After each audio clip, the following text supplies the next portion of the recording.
그 남자는 불사불멸의 몸을 가졌다. 심지어 몸에 총알이 박혀도 결코 죽지 않는다. 그에게는 변이된 심장이 있기 때문이다. 그 심장이 부여한 능력은 오로지 하나, 피를 흡수하기만 하면 상상도 못할 만큼 강해지는 것이다. 바로 조금 전 내 몸은 수십 발이 총탄에 뚫려 걸레짝이 되었다. 심지어 내 몸 안의 뼈마디까지 전부 으스러졌다. 송혜진은 이 광경을 보며 울부짖었고 제발 그만하라며 간절하게 빌고 또 빌었다. 그 사이 내 몸도 이미 한계에 다다르고 있었다. 다시 움직이고 싶다면 방법은 오직 다시 피를 빨아들이는 것뿐이었다. 내 손가락이 조용히 바닥의 핏자국을 향해 기어갔다. 이어서 손가락 끝에 힘을 주어 주변에 핏물들을 전부 손바닥 안으로 빨아들였다. 정말 찰나의 순간이었다. 방금 전까지 만신창이었던 내 몸이 순식간에 회복되었다. 그놈들도 더 이상 지체하면 안 된다는 걸 눈치챘는지 끊임없이 나를 향해 방아쇠를 당겨댔다. 총알 하나하나가 내 살 속으로 박히는 게 느껴졌다. 놈들은 단순히 내 몸을 관통하는 것에 그치지 않고 내 뼈까지 가루로 만들 작정으로 쏘아댔다. 하지만 내 몸은 멈추지 않고 계속해서 재생했다. 고통과 고문이 반복되는 지옥 같은 상황이었지만 사실 생각만큼 그렇게 아프지는 않았다.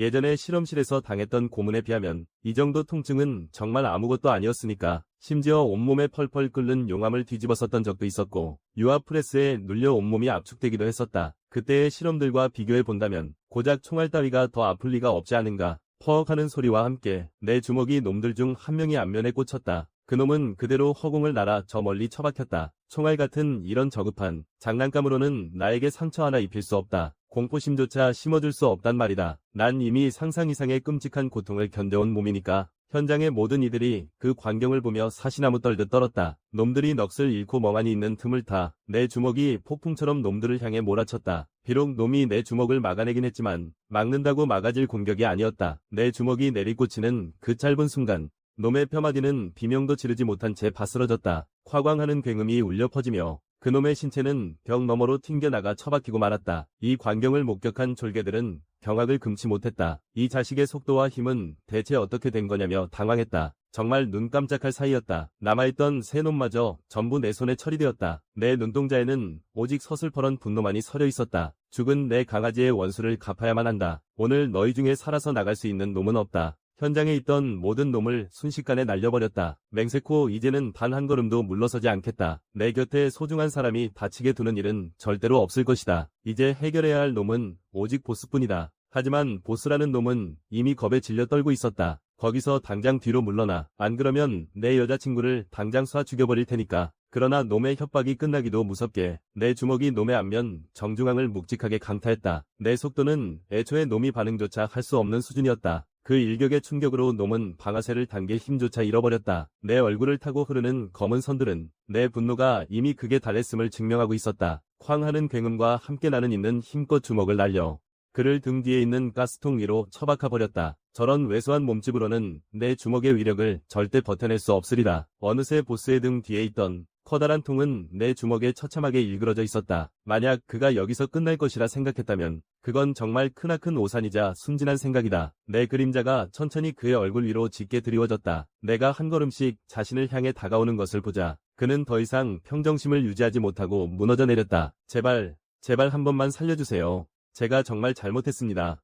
죽을 죄를 지었어요. 살려만 주신다면 시키시는 건 뭐든지 다 하겠습니다. 하지만 이 모든 호소는 이미 너무 늦어버렸다. 내 강아지들이 이미 저놈들 손에 무참히 죽음을 당했다. 다시는 내 곁으로 돌아올 수 없게 된 것이다. 나는 일말의 망설임도 없이 모든 힘을 실어 그의 앞면을 향해 주먹을 꽂아 넣었다. 이어지는 연타가 그의 얼굴에 쉴 새 없이 몰아쳤다. 퍽퍽 하는 타격음이 공장을 가득 채웠다. 내 주먹은 멈출 줄 모르고 그의 얼굴을 박살내고 있었다. 가슴속 깊은 곳에서 끓어오르는 분노는 여전히 가시지 않았다. 단 1초 만에 수십 발이 펀치를 그의 온몸에 사정없이 퍼부었다. 보스의 얼굴은 이미 형체를 알아볼 수 없을 만큼 떡이 되어 있었다. 그제야 가슴을 짓누르던 화가 조금이나마 풀리는 것 같았다. 피 묻은 내 주먹이 천천히 위로 들어 올려졌다. 손에 흥건하게 묻은 피는 전부 그 보스의 것이었다. 그 누구도 예상하지 못했을 것이다. 이토록 가냘파 보이는 청년이 산전수전 다 겪은 살인 병기들을 전부 쓸어버릴 줄은. 지금 이 폐공장은 그야말로 아수라장이 되어 있었다. 바닥에는 예고여서 구의 시신들이 처참하게 널브러져 있었다. 이놈들을 모두 처리하고 나니 긴 숨이 터져나왔고 관기에 휩싸였던 마음도 어느 정도 평온을 되찾았다. 그때 곁에 있던 송혜지가 나를 조심스레 불렀다. 해골씨, 어디 다치신 데는 없으세요? 나는 천천히 송혜지를 향해 걸음을 옮겼다.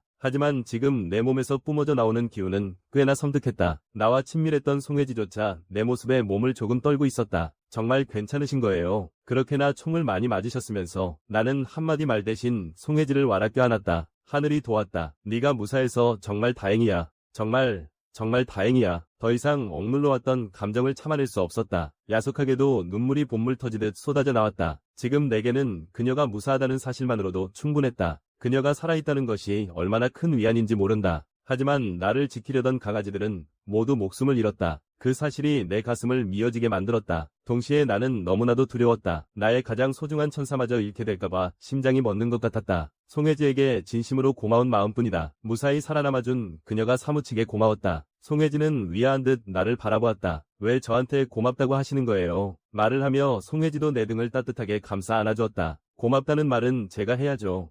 정말 감사합니다. 감사하며 살아야 할 사람은 바로 저인걸요. 울고 말았다. 결국 울음이 터져나왔다. 유기견들의 사체를 눈앞에서 직접 목격했을 때 이어폰 소녀는 더 이상 참을 수가 없었다. 가슴 깊은 곳에서 밀려오는 비통함에 목 놓아 울기 시작했다. 나는 망설임 없이 내 손가락을 깨물었다. 나의 이 불사의 심장을 이용해서라도 죽어가는 강아지를 살릴 수 있을지 확인해보고 싶었다. 하지만 손가락을 깨문 바로 그 찰나에 손가락의 상처는 씻은 듯이 전부 아물어버렸다. 이어폰 소녀는 그런 나를 무척이나 안타까운 눈빛으로 바라보았다. 더 이상 이런 식으로 너 자신을 괴롭히지 마. 조금 전이 일이었다. 그놈들을 처리한 직후 나는 이어폰 소녀를 데리고 몸을 숨겼다. 그곳에 남겨진 시체들은 곧 연방수사국 FBI 위 이목을 끌게 되었다. 이어폰 소녀는 내게 어서 이곳을 벗어나야 한다고 말했다.